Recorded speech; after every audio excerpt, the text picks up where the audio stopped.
നമസ്കാരം. പകൽ വാർത്തയിലേക്ക് എല്ലാ പ്രേക്ഷകർക്കും സ്വാഗതം. ആദ്യം നോക്കാം പ്രധാന വാർത്തകൾ. ലോക്സഭാ തെരഞ്ഞെടുപ്പ് തീയതികൾ ഉടൻ പ്രഖ്യാപിക്കും. തെരഞ്ഞെടുപ്പ് കമ്മീഷൻ വാർത്താ സമ്മേളനം 3 മണിക്ക്.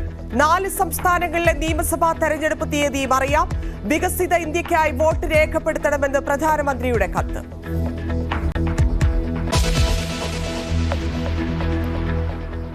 രാഹുൽ ഗാന്ധി നയിക്കുന്ന ഭാരത് ജോഡോ യാത്രയ്ക്ക് ഇന്ന് സമാപനം. യാത്ര അവസാനിപ്പിക്കുന്നത് ചൈതന്യ ഭൂമിയിൽ. നാളെ ദാദറിൽ പൊതുസമ്മേളനം.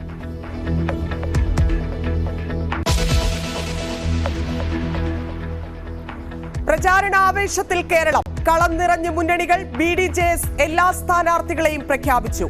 കോട്ടയത്ത് തുഷാറും ഇടുക്കിയിൽ സംഗീത വിശ്വനാഥനും സ്ഥാനാർത്ഥികൾ.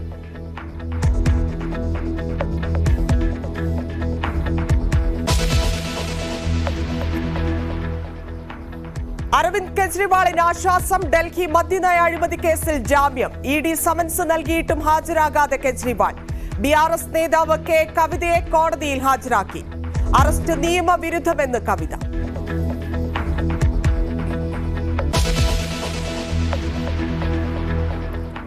സാങ്കേതിക തകരാർ തിരിച്ചടി. റേഷൻ മസ്റ്ററിംഗ് ഇന്നും നിർത്തിവെച്ചു. മുൻഗണനാ കാർഡുകാർക്ക് കൂടുതൽ സമയം നൽകും. റേഷൻ വിതരണം തുടരുന്നു.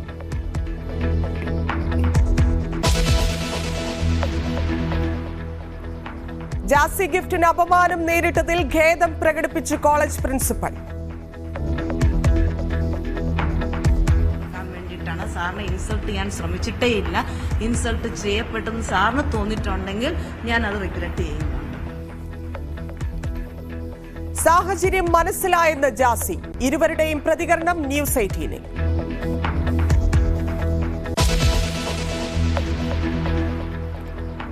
നെല്ലിയാമ്പതിയിൽ വീണ്ടും കാട്ടാന ആക്രമണം. ABT ഫാക്ടറിക്ക് സമീപം ലൈറ്റുകൾ തകർത്ത് ചില്ലിക്കൊമ്പൻ. ഇടുക്കി ചിന്നക്കനാലിൽ വീടുകൾ ആക്രമിച്ച് ചക്കക്കൊമ്പൻ.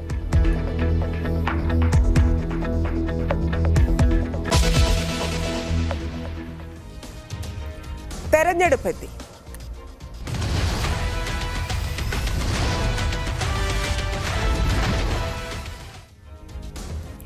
ലോക്സഭാ തെരഞ്ഞെടുപ്പ് തീയതികൾ 3 മണിക്ക് അറിയാം. ഡൽഹി വിഗ്യാൻ ഭവനിലാണ് തെരഞ്ഞെടുപ്പ് കമ്മീഷന്റെ വാർത്താ സമ്മേളനം. 6 or 7 ഘട്ടങ്ങളായി തെരഞ്ഞെടുപ്പ് നടത്താനാണ് സാധ്യത.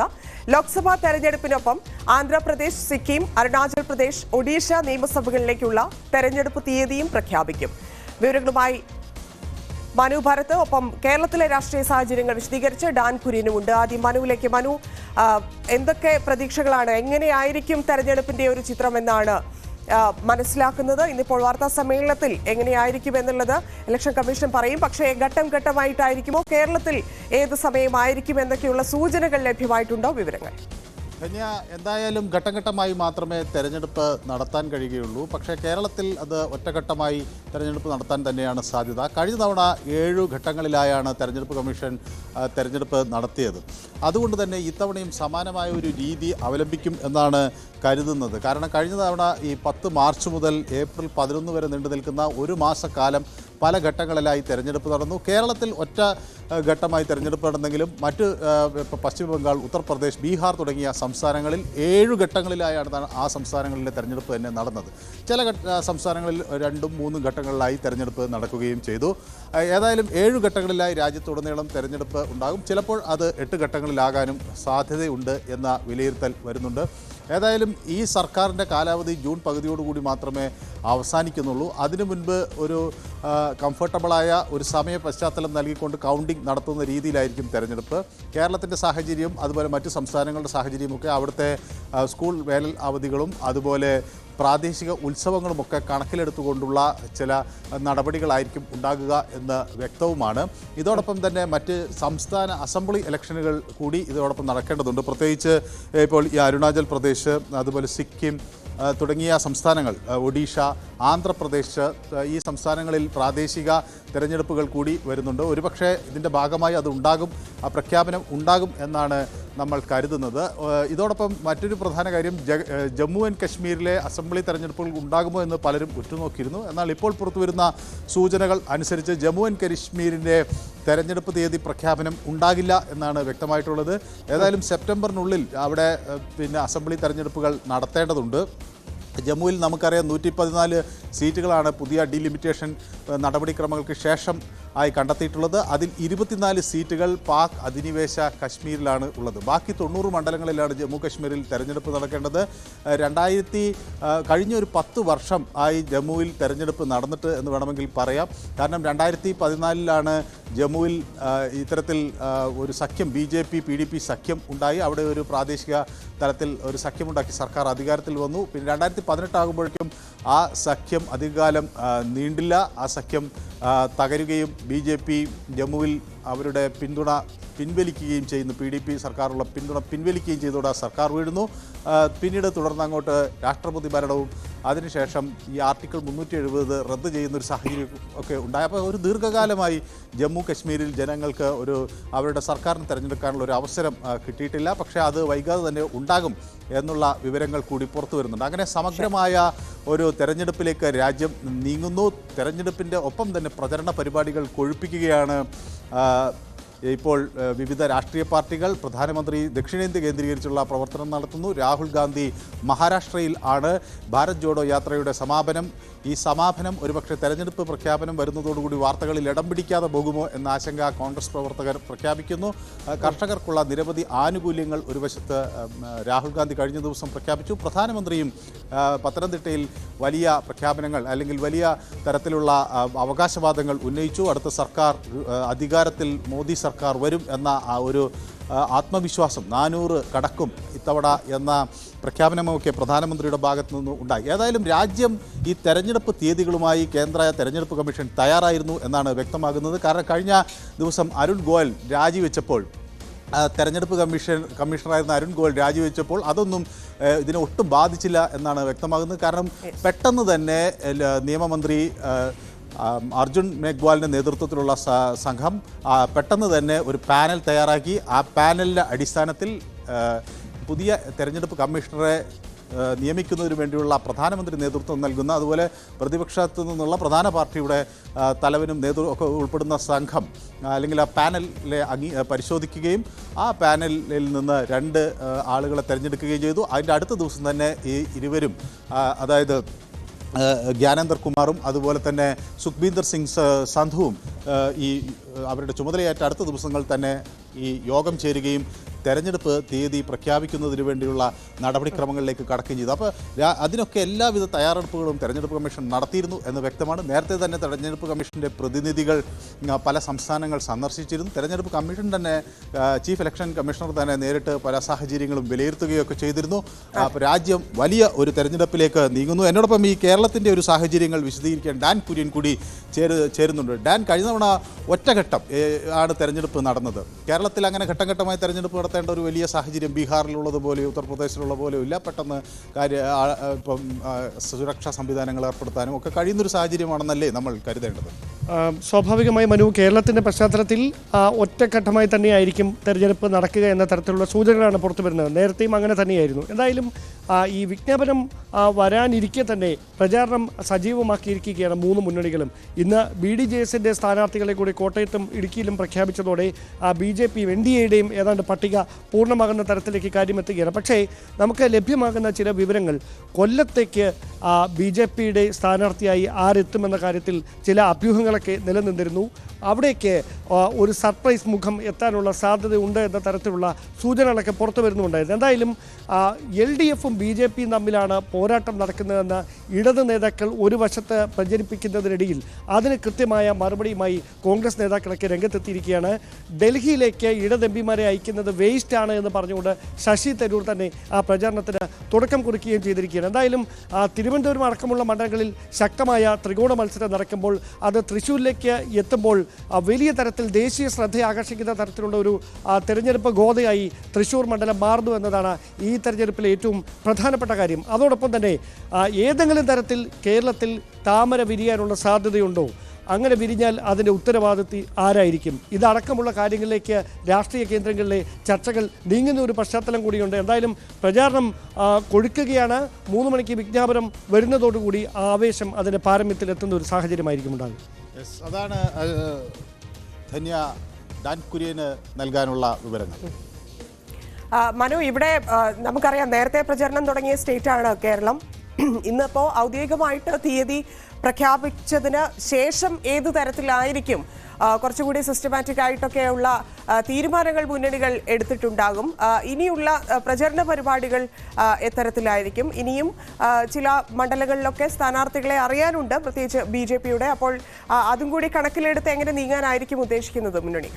സ്വാഭാവികമായും ഇരു മുന്നണികളും തെരഞ്ഞെടുപ്പിന് നേരത്തെ തയ്യാറാണ്. കോൺഗ്രസിന്റെ രണ്ടാമത്തെ ദേശീയ തലത്തിലുള്ള പട്ടിക വന്നു. BJP അവരുടെ ഏറെക്കുറെ സ്ഥാനാർത്ഥികളെയൊക്കെ പ്രഖ്യാപിച്ചു. BJPയും 2 പട്ടികകൾ പുറത്തിട്ടുണ്ട്. പക്ഷേ കേരളത്തിൻ്റെ ഒരു സാഹചര്യം ഡാൻ കുര്യനുമായി ഒന്ന് അതിൻ്റെ വിശദാംശങ്ങൾ ആരായാം.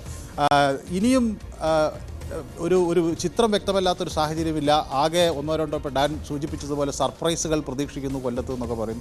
സർപ്രൈസുകൾ നേരത്തെ ഉണ്ടാകുമെന്ന് BJP വലിയ അവകാശവാദം ഉന്നയിച്ചെങ്കിലും നമ്മൾ പ്രതീക്ഷിച്ചവരൊക്കെ തന്നെയാണ് പട്ടികയിൽ വന്നത്. സർപ്രൈസുകളൊന്നും കണ്ടില്ല. ഒരുപക്ഷെ ഇനിയും സർപ്രൈസുകൾ ഉണ്ടാകാം, ചിലപ്പോൾ തെരഞ്ഞെടുപ്പ് കഴിയുമ്പോൾ സർപ്രൈസുകൾ ഉണ്ടാകാം എന്നൊക്കെ BJP നേതൃത്വം പറയുകയും ചെയ്യുന്നുണ്ട്. CPM വലിയ പ്രതീക്ഷയില്ല ഇത്തവണ. കഴിഞ്ഞ തവണ നേരിട്ട വലിയ തിരിച്ചടി ഒരു പാഠമായി ഉൾക്കൊണ്ടുകൊണ്ട് ഇത്തവണ അവർ ആദ്യം തന്നെ പ്രചരണ രംഗത്ത് സജീവമായി. സ്വാഭാവികമായും കോൺഗ്രസിൻ്റെ രണ്ടാമതും ആളുകളെ എടുക്കേണ്ടി വരുന്ന ഒരു സാഹചര്യമൊക്കെ ഉണ്ടായി. പെട്ടെന്ന് അല്ലെങ്കിൽ ആദ്യ പട്ടികയിൽ തന്നെ കേരളത്തിലെ സ്ഥാനാർത്ഥികളുടെ നിർണ്ണയമൊക്കെ നടത്തേണ്ട ഒരു സാഹചര്യമുണ്ട്. കോൺഗ്രസിന് വലിയ പ്രശ്നങ്ങളൊന്നും ഉണ്ടായില്ല. കാരണം സിറ്റിംഗ് MP-മാരാണ് കൂടുതൽ സ്ഥലത്ത്. അല്ലെങ്കിൽ സാധാരണ ഡാനിന് അറിയാമല്ലോ, ഈ ആളുകൾ തമ്മിൽ തർക്കിക്കുകയും അങ്ങോട്ടും ഇങ്ങോട്ടും കലഹിക്കുകയും പിന്നീട് പലരും പാർട്ടിയിൽ നിന്ന് പിണങ്ങിപ്പോവുകയും പടലപ്പിണക്കങ്ങൾ പുറപ്പെടുകയൊക്കെ ചെയ്യുന്ന ഒരു സാഹചര്യം എപ്പോഴും കോൺഗ്രസിൽ ഉണ്ടാകാറുണ്ട്. അങ്ങനെയാണ് അന്തിമമായ ഒരു പട്ടിക ഉണ്ടാകാറ്. അതിൽ ഇത്തവണ അത്തരം പ്രശ്നങ്ങളൊന്നും ഇല്ലാതെ സ്മൂത്തായി കോൺഗ്രസിനും സ്ഥാനാർത്ഥികളെ പ്രഖ്യാപിക്കാൻ കഴിഞ്ഞു. ഈ തെരഞ്ഞെടുപ്പ് എല്ലായിടത്തും ചൂട് പിടിച്ചു കഴിഞ്ഞു. ഇനി എങ്ങനെയാണ് ഇതിൻ്റെ ഒരു അടുത്ത നടപടിക്രമത്തെ ഡാൻ നോക്കിക്കാണുന്നത്?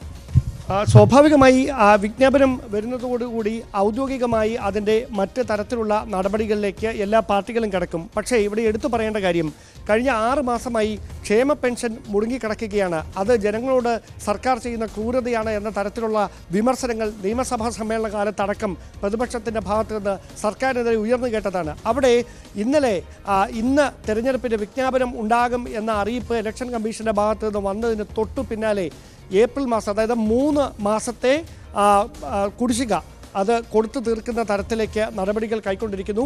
വിഷുവിന് മുന്നോടിയായി തന്നെ 4800 രൂപ ക്ഷേമ പെൻഷനായി അക്കൗണ്ടുകളിലേക്ക് എത്തുന്ന തരത്തിലുള്ള ക്രമീകരണമാണ് സർക്കാർ ചെയ്തിരിക്കുന്നത്. അവിടെ അതിന് ഏത് തരത്തിലായിരിക്കും പ്രതിപക്ഷം ഇതിനെതിരായ വിമർശനം? കാരണം ഇത് കേന്ദ്രത്തിന് സഹായം കിട്ടാത്തത് കൊണ്ടാണ് ഈ പണം കൊടുക്കാൻ വൈകുന്നതെന്ന് വലിയ പ്രചരണം CPM നടത്തിയത്. അത് എത്രത്തോളം ജനങ്ങളെ ഇൻഫ്ലുവൻസ് ചെയ്തിട്ടുണ്ടെന്നാണ് കരുതേണ്ടത്? അല്ല, അങ്ങനെയാണെങ്കിൽ അതിൻ്റെ ഗുണഭോക്താക്കൾ കേന്ദ്ര സർക്കാരാണെന്ന് കൂടി വരികയില്ലേ? സംസ്ഥാന സർക്കാരിന് ഈ കാര്യത്തിലുള്ള റോൾ എന്താണ് എന്നൊരു വലിയ ചോദ്യം നേരത്തെ തന്നെ ഉയരുന്നുണ്ടായിരുന്നു. എല്ലാം കേന്ദ്രത്തിൻ്റെ തലയിൽ വെച്ച് അങ്ങ് കൈ കഴുകാനാണെങ്കിൽ പിന്നെ സംസ്ഥാനത്ത് എന്തിനാണ് ഒരു സർക്കാർ എന്ന തരത്തിലുള്ള വിമർശനങ്ങളാണ് ആദ്യഘട്ടം മുതൽ ഉയർന്നു വന്നത്. എന്തായാലും ഈ ക്ഷേമ പെൻഷൻ അടക്കം ഏപ്രിൽ മാസത്തിനകം 4800 രൂപ വീതം സാധാരണക്കാരായ ആളുകളുടെ അക്കൗണ്ടിലേക്ക് നേരിട്ടും അല്ലാത്തവർക്ക് കൈവശവും എത്തിക്കുന്ന തരത്തിലേക്ക് കാര്യങ്ങൾ എത്തിക്കുമ്പോൾ സ്വാഭാവികമായി കഴിഞ്ഞ നിയമസഭാ തെരഞ്ഞെടുപ്പിന് മുമ്പും ഇതുപോലെ ഒരു പ്രതിസന്ധി നേരിട്ടിരുന്നു. അന്ന് കിറ്റ് കൊടുത്താണ് വോട്ട് വാങ്ങിച്ചതെന്ന തരത്തിലുള്ള വലിയ ആക്ഷേപം നിയമസഭാ തെരഞ്ഞെടുപ്പിൽ ഇടത് സർക്കാരിനെതിരെ വിവിധ കോണുകളിൽ നിന്ന് ഉയരുന്ന സാഹചര്യമുണ്ടായി. എന്തായാലും ഇപ്പോഴും ഈ ക്ഷേമ പെൻഷൻ്റെ കാര്യത്തിൽ നിലനിന്നിരുന്ന ഒരു പ്രതിസന്ധിക്ക് തൽക്കാലത്തേക്കെങ്കിലും ഒരു അയവ് വന്നിരിക്കുകയാണ് ധനമന്ത്രിയുടെ ഈ പ്രസ്താവനയിലൂടെ. അതിനപ്പുറത്തേക്ക് രാഷ്ട്രീയം ചർച്ച ചെയ്യുന്ന ഒരു സാഹചര്യം ഉണ്ടായാൽ 15 വർഷത്തിനിടയിൽ തിരുവനന്തപുരത്തടക്കം എന്താണ് കോൺഗ്രസ് കൊണ്ടുവന്നത്, എന്ത് നേട്ടമാണ് ജനങ്ങൾക്ക് മുമ്പിൽ അവതരിപ്പിക്കാനുള്ളത് എന്ന വലിയൊരു ചോദ്യവുമായി BJP അടക്കം രംഗത്തെത്തുന്ന പശ്ചാത്തലമുണ്ട്. BJP പ്രധാനമായി മുമ്പോട്ട് വെക്കുന്നത് ഈ ത്രികോണ മത്സരം നടക്കുന്ന സ്ഥലങ്ങളിലെല്ലാം അവിടെ നിന്ന് ജയിക്കുന്ന സ്ഥാനാർത്ഥികൾ കേന്ദ്രമന്ത്രിയായിരിക്കും, നിങ്ങൾ ചെയ്യുന്ന വോട്ട് കേന്ദ്രമന്ത്രിക്കായിരിക്കുമെന്നാണ്. അവിടെ ഈ നിഷ്പക്ഷരായി നിൽക്കുന്ന വോട്ടർമാരെ അത് ഏത് തരത്തിൽ, ഇത്തരത്തിലുള്ള പ്രചാരണം ഏത് തരത്തിലായിരിക്കും സ്വാധീനിക്കുക എന്ന വലിയൊരു ചോദ്യം ഉയരുന്നുണ്ട്. എന്തായാലും വലിയ തരത്തിലുള്ള വാഗ്ദാനങ്ങളുടെ പെരുമഴയുമായാണ് മെഗാ ഒപ്പീനിയൻ പോൾ കണ്ടത്. BJP അക്കൗണ്ട് തുറക്കും എന്നതാണ്. ഡാൻ ഈ പ്രചരണ രംഗത്തൊക്കെ വളരെ ശ്രദ്ധേയമായി ഇത് റിപ്പോർട്ടിംഗ് രംഗത്തൊക്കെ ഉണ്ടല്ലോ. ഡാൻ എന്ത് തോന്നുന്നു, BJP ഒരു അക്കൗണ്ട് തുറക്കാനുള്ള സാധ്യത ഉണ്ടോ കേരളത്തിൽ? നിലവിലെ രാഷ്ട്രീയ സാഹചര്യത്തിൽ അതിനുള്ള സാധ്യത വിരളമാണ് എന്ന് തന്നെയാണ് തോന്നുന്നത്. കാരണം ഇവിടെ കൃത്യമായി CPM-ഉം കോൺഗ്രസും തമ്മിലാണ് കൃത്യമായ പോരാട്ടം നടക്കുന്നത്. ചില സ്ഥലങ്ങളിൽ ത്രികോണ മത്സരമുണ്ട്. അത് ഈ തെരഞ്ഞെടുപ്പിലല്ല, കഴിഞ്ഞ ലോക്സഭാ തെരഞ്ഞെടുപ്പിനും അങ്ങനെ നടന്നതാണ്.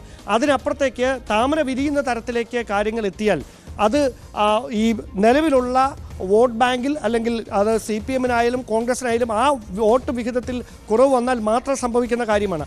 അങ്ങനെ ഒരു പ്രതിസന്ധി തിരുവനന്തപുരത്തോ ആറ്റിങ്ങലിലോ ശശി തരൂരിനോ അല്ലെങ്കിൽ അടൂർ പ്രകാശിനോ നേരിടുന്ന സാഹചര്യം ഉണ്ടാകുമെന്ന് തോന്നുന്നില്ല. പിന്നെ നമ്മളെല്ലാവരും അത്തരത്തിലൊരു സാധ്യത ഉണ്ടെങ്കിൽ അങ്ങനെ ഒരു സാധ്യത നിലനിന്നിരുന്നത് തൃശ്ശൂരിലാണ്. പക്ഷേ കെ മുരളീധരൻ്റെ അപ്രതീക്ഷിതമായ കടന്നുവരവിലൂടെ അവിടെയും താമര വിരിയാനുള്ള സാധ്യത വിരളമാണ് എന്ന തരത്തിലുള്ള വിലയിരുത്തലുകളാണ് വരുന്നത്. പക്ഷേ വോട്ട് വിഹിതത്തിൽ വർധന ഉണ്ടാക്കാനുള്ള സാധ്യതയുണ്ട്. അത് ഒരുപക്ഷെ തിരുവനന്തപുരത്തും ആറ്റിങ്ങലും അടക്കം പ്രകടമാകാനുള്ള സാധ്യത തന്നെയാണ് നിലനിൽക്കുന്നത്. BJP ഒരു രണ്ടാം സ്ഥാനത്തേക്ക് പല മണ്ഡലങ്ങളിലും കഴിഞ്ഞ തിരുവനന്തപുരത്ത് മാത്രമാണ് രണ്ടാം സ്ഥാനത്തെത്തിയത്. ഇത്തവണ എന്തായാലും തൃശ്ശൂരിലും ആറ്റിങ്ങലിലും ഒക്കെ അത് വരുമെന്നാണ് അവരുടെ ഒന്നോ രണ്ടോ സ്ഥാനമായിട്ട് വരും എന്നാണ് അവരുടെ ഒരു അവകാശം. അല്ല, രണ്ടാം സ്ഥാനത്തേക്ക് വന്നാലും പരാജയം തന്നെയാണ്. രണ്ടാം സ്ഥാനത്തേക്ക് വരാനല്ല അവർ ആഗ്രഹിച്ചത്, അവർ വിജയിക്കാനാണ് ആഗ്രഹിച്ചത്. 2 ഡിജിറ്റിലേക്ക് കൊണ്ടുവരുമെന്നാണ് പറഞ്ഞത്. ആ 2 ഡിജിറ്റ് 0-0 ആയിരിക്കുമെന്നാണ് കോൺഗ്രസും CPM-ഉം ഒക്കെ പറയുന്നത്. അതിൻ്റെ യാഥാർത്ഥ്യം എന്താണെന്ന് ജനങ്ങളുടെ മനസ്സറിയുന്ന ജനവിധിയുടെ ദിവസത്തിന് വേണ്ടി നമുക്ക് കാത്തിരിക്കാം. ഏതായാലും തെരഞ്ഞെടുപ്പ് വളരെ വരുന്നതോടുകൂടി ജനങ്ങളെല്ലാവരും തന്നെ വലിയ ആവേശത്തിലാണ് എന്നാണ് ഡാൻ പറയുന്നത്. പലയിടങ്ങളിലും പ്രചരണത്തിൻ്റെ പോസ്റ്ററുകളും അതുപോലെ ചുമരെഴുത്തുകളെല്ലാം സജീവമായി നടക്കുന്നു. സ്ഥാനാർത്ഥികൾ അവരുടെ വോട്ടർമാരെ കാണാനും അതുപോലെ ഈ പ്രഷർ ഗ്രൂപ്പുകളെയെല്ലാം അവരെ കണ്ടെത്തി അവരെ തങ്ങളുടെ ഭാഗത്ത് ആക്കുന്നതിനൊക്കെയുള്ള ശ്രമങ്ങൾ നടക്കുന്നു. വലിയ പ്രതീക്ഷയിലാണ് 3 മുന്നണികളും. BJP അക്കൗണ്ട് തുറക്കും എന്ന തികഞ്ഞ വിശ്വാസത്തിലാണെങ്കിൽ കഴിഞ്ഞ വർഷത്തെ വിജയം 19-1 അല്ലെങ്കിൽ 19 ജയിക്കാൻ കഴിഞ്ഞു എന്നതാണെങ്കിൽ ഇത്തവണ അത് 20-20 എന്ന തരത്തിലാകുമെന്ന് കോൺഗ്രസ് പറയുന്നു. CPM തങ്ങൾക്ക് ഇത്തവണ ന്യൂനപക്ഷങ്ങളിലേക്ക് വലിയ പിന്തുണയുള്ളത് കൊണ്ട് തന്നെ വിജയിച്ചു കയറാം എന്നൊരു പ്രതീക്ഷ. നിലവിലെ ഒരു രാഷ്ട്രീയ സാഹചര്യം പ്രചരണം നടന്നുകൊണ്ടിരിക്കുമ്പോൾ മനസ്സിലാക്കുന്നത് ഏത് തരത്തിലാണ്, ആർക്ക് അനുകൂലമായിട്ട്, പ്രത്യേകിച്ച് കേരളത്തിൽ എങ്ങനെയായിരിക്കും? എന്തായാലും 2019 ആവർത്തിക്കാൻ പോകുന്നില്ല എന്നുള്ള തരത്തിലാണ് റിപ്പോർട്ടുകൾ. എങ്ങനെയായിരിക്കും, ആർക്ക് അനുകൂലമായാണ് നിലവിൽ നിൽക്കുന്നത്? നമ്മളിപ്പോൾ നടത്തിയ ഒരു മെഗാ ഒപ്പീനിയൻ പോൾ അനുസരിച്ച് 4 സീറ്റ് കിട്ടുന്നത് LDF-നും ബാക്കി 2 സീറ്റ് BJP-ക്കും ബാക്കിയുള്ളത് UDF-നും ആയിരിക്കുമെന്നാണ് നമ്മൾ ആദ്യം നടത്തിയ ഒപ്പീനിയൻ പോളിൽ കണ്ടെത്താൻ കഴിഞ്ഞുള്ളൂ. പക്ഷേ അതിനുശേഷം ഒട്ടനവധി വിഷയങ്ങൾ ഉയർന്നു വന്നു. പ്രത്യേകിച്ച് ഈ CA പൗരത്വ നിയമവുമായി ബന്ധപ്പെട്ട് ഉള്ള വിഷയങ്ങൾ ഉയർന്നു വന്നു. BJP ഇത് ന്യായീകരിക്കുന്നുണ്ട്. ഇത് മുസ്ലിങ്ങൾ വിഭാഗത്തിൽപ്പെട്ട ആരുടെയും പൗരത്വം നഷ്ടമാകില്ല എന്ന തരത്തിലൊക്കെ ഇത് ന്യായീകരിക്കുമ്പോഴും ഒരു ആശങ്ക ന്യൂനപക്ഷങ്ങൾക്കിടയിലുണ്ടോ എന്നതുണ്ട്. അത് ആർക്ക് അനുകൂലമാകും എന്നതൊരു വലിയ ഫാക്ടറാണ്. ഈ വിഷയം ആരെയാണ് കൂടുതൽ സഹായിക്കുക? അങ്ങനെ വന്നാൽ അത് കഴിഞ്ഞ 2019 അത് വലിയ തോതിൽ UDF-നെ സഹായിച്ചിരുന്നു. മറ്റൊന്ന് ശബരിമല വിഷയവും ആയിരുന്നു. അപ്പോൾ ഇത്തവണ പൗരത്വ നിയമം വരുന്നു. ഏറ്റവും ഒടുവിൽ ഇപ്പോൾ ഇലക്ട്രൽ ബോണ്ടിനെ സംബന്ധിച്ചുള്ള തർക്കങ്ങൾ വളരെ സജീവമായി രംഗത്ത് വരുന്നു. ED ഒരു വലിയ വിഷയമായിരുന്നു. കഴിഞ്ഞ ദിവസം കവിതയെ അറസ്റ്റ് ചെയ്തു. ഇപ്പോൾ തോമസ് ഐസക്കിനെ മസാല ബോണ്ട് തുടങ്ങിയ വിവാദങ്ങളിൽ അദ്ദേഹത്തിൻ്റെ പേര് വിളിച്ചഴിക്കപ്പെടുന്നു. അങ്ങനെയൊക്കെയുള്ള ഈ വിഷയങ്ങളൊക്കെ ഒരു പ്രധാന ചർച്ചയാവും. ഡാൻ എന്താണ് കരുതുന്നത്? ഈ കേരളത്തിൽ ഇപ്പം നമ്മുടെ ഈ മെഗാ ഒപ്പീനിയൻ പോൾ വന്നതിന് ശേഷവും പലതരത്തിലുള്ള രാഷ്ട്രീയ സംഭവവികാസങ്ങൾ മാറ്റങ്ങൾ ഉണ്ടായിട്ടുണ്ട്. അതൊക്കെ സ്വാഭാവികമായും ഈ തെരഞ്ഞെടുപ്പിൽ പല മാറ്റങ്ങൾ അവസാന നിമിഷം വരെ അത് വോട്ടിനെ ബാധിക്കാം. കാരണം ഒരു വോട്ടർ പോളിംഗ് ബൂത്തിലെത്തി അദ്ദേഹത്തിൻ്റെ ആ ഒരു വോട്ട് ചെയ്യുന്ന നിമിഷം വരെ അദ്ദേഹത്തിന് അതിന് മാറ്റാനുള്ളൊരു സ്വാതന്ത്ര്യം ഉണ്ട്. അപ്പോൾ അങ്ങനെയൊക്കെ ഈ വരുന്ന ഇപ്പോൾ പൗരത്വ ഭേദഗതി അല്ലെങ്കിൽ ഇലക്ട്രൽ ബോണ്ട് ഇഷ്യൂ, അതുപോലെ ഇപ്പോൾ ഈ സാമ്പത്തിക വിഷയം കേന്ദ്രം കേരളത്തെ ഞെരുക്കുന്നുവെന്ന് ഇവരുടെ വാദം, അതേസമയം കേന്ദ്രം കൂടുതൽ സഹായം നൽകുന്നുവെന്ന് ഇപ്പോൾ പ്രധാനമന്ത്രി കഴിഞ്ഞ ദിവസം വന്ന് വലിയ അവകാശവാദങ്ങളാണ് നടത്തിയത്. റബ്ബർ കർഷകരുടെ വിഷയമടക്കം അദ്ദേഹം ഉന്നയിച്ചു. അവിടെ ജലജീവൻ മിഷൻ വഴി പൈപ്പ് കണക്ഷൻ നൽകുന്നു, അവിടെ മൃഗങ്ങൾക്ക് വാക്സിനേഷൻ നൽകുന്നു, അവിടെ ആളുകൾക്ക് തൊഴിൽ അവസരങ്ങൾ നൽകുന്നു. ഇതൊക്കെ അദ്ദേഹം ഉയർത്തി പറയുകയൊക്കെ ചെയ്തു. അപ്പോൾ ഇത്തരം വിഷയങ്ങൾ വോട്ട് ഇനി വരും ദിവസങ്ങളിൽ മാറ്റിമറിക്കാനുള്ള സാധ്യത എങ്ങനെയാണെന്നാണ് ഡാൻ വിലയിരുത്തുന്നത്?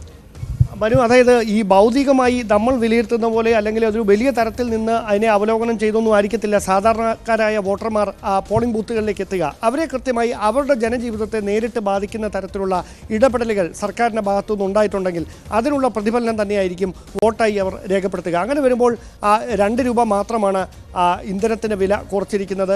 സ്വാഭാവികമായി പാചകവാതകം അതിൻ്റെ വിലയിൽ ഏതെങ്കിലും തരത്തിലുള്ള ഒരു വ്യത്യാസം വരുമെന്ന് സാധാരണക്കാരായ ആളുകളൊക്കെ ഈ മണിക്കൂറിലും പ്രതീക്ഷയോടെയാണ് ഇരിക്കുന്നത്. ഏതായാലും 1.5 മണിക്കൂർ കൂടി ബാക്കിയാകുന്നു. അതിനിടയിൽ എന്തെങ്കിലും തരത്തിലുള്ള പ്രഖ്യാപനം അത് കുറയ്ക്കുന്ന തരത്തിലേക്ക് ഗാർഹിക ഉപഭോക്താക്കൾക്കെങ്കിലും ഏതെങ്കിലും തരത്തിൽ പ്രയോജനം ചെയ്യുന്ന തരത്തിലേക്ക് ഒരു പ്രഖ്യാപനം ഉണ്ടാകാനുള്ള സാധ്യത വിരളമാണ്. പക്ഷേ തള്ളിക്കളയാനാവില്ല. എന്തായാലും നമ്മുടെ സംസ്ഥാനത്തിൻ്റെ ഒരു പ്രത്യേക രാഷ്ട്രീയ സാഹചര്യം കണക്കിലെടുക്കുമ്പോൾ ന്യൂനപക്ഷങ്ങൾക്കിടയിൽ ഒരു ആശങ്ക നിലനിൽക്കുന്നു എന്ന കാര്യം നമുക്ക് തള്ളിക്കളയാനാവില്ല. അതുകൊണ്ട് തന്നെയാണ് ഈ പൗരത്വ ഭേദഗതി നിയമം അടക്കമുള്ള വിഷയങ്ങൾ അവിടെ വലിയ തരത്തിൽ സജീവ ചർച്ചാ വിഷയമായി മാറുന്നതും. എന്തായാലും അതുമായി ബന്ധപ്പെട്ട അവകാശവാദവുമായി ഇടതുപക്ഷവും അതോടൊപ്പം തന്നെ UDF-ഉം ഇതിനോടകം തന്നെ രംഗത്ത് വന്നു കഴിഞ്ഞു. അതിനെതിരെ ശക്തമായ പ്രതിഷേധം തുടങ്ങിയത് താൻ പ്രതിപക്ഷ നേതാവായിട്ടിരുന്ന കാലത്താണ്.